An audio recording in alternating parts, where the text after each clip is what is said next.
नमस्कार मित्रांनो. तर आजच्या भागामध्ये आपण जाणून घेणार आहोत का भारती एअरटेलच्या बाबतीमध्ये नेमकी काय होणार आहे किंवा चार्ट काय सांगतोय. तर आता हा जो चार्ट आहे मी आपल्यासमोर ठेवलेला आहे आणि या चार्टनुसार एकंदरीत असं चित्र मला बघायला भेटतंय. तर बघा हा जो चार्ट आहे, चार्टनुसार आपल्याला हा डिसेंबर महिन्यापासून तर आता जो मार्च महिन्यापर्यंत हा स्टॉक एका नॅरो रेंजमध्ये फसलाय आणि त्याची रेंज जर आपण बघितली, तर रेंज एकदम नॅरो आहे.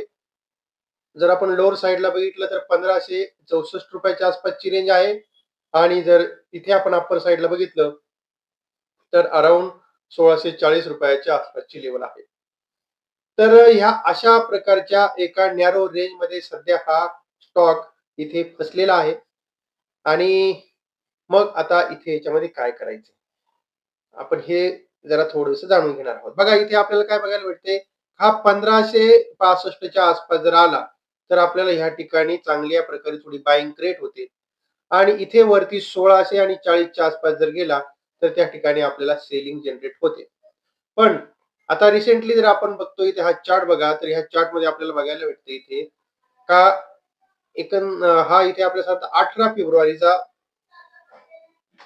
ओके. इथे जवळ 18 फेब्रुवारी पासून आपल्याला कंटिन्युअसली या स्टॉकमध्ये करेक्शन बघायला भेटलेले. कंटिन्युअसली करेक्शन बघायला भेटले आणि इथे आपल्याला त्या ठिकाणी ₹1560 च्या आसपासचा लो हा या ठिकाणी मारलाय.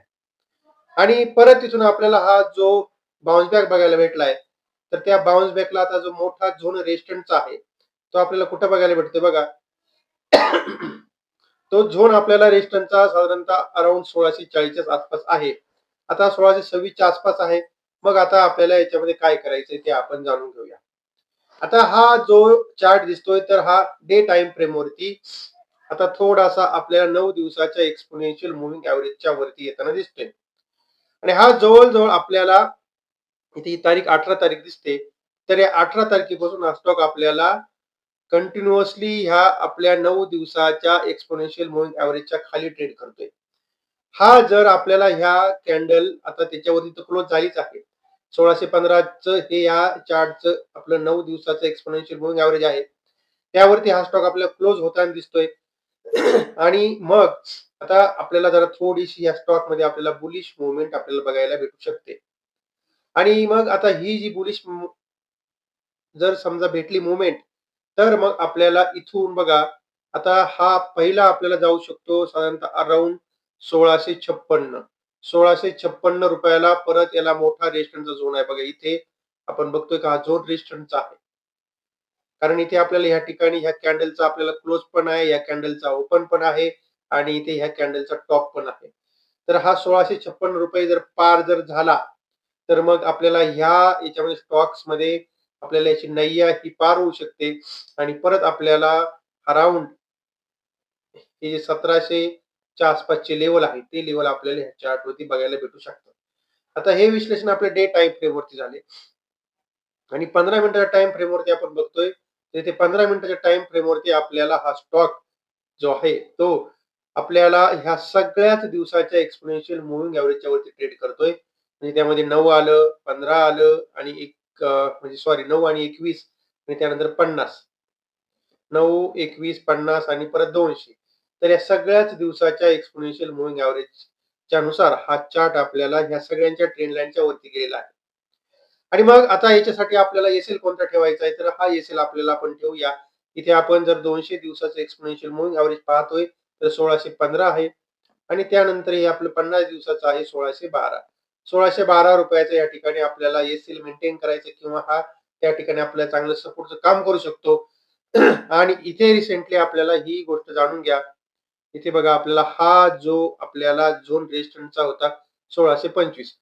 आता इथून ह्या ठिकाणी आपल्याला हा चार्ट आपला कालचा आहे.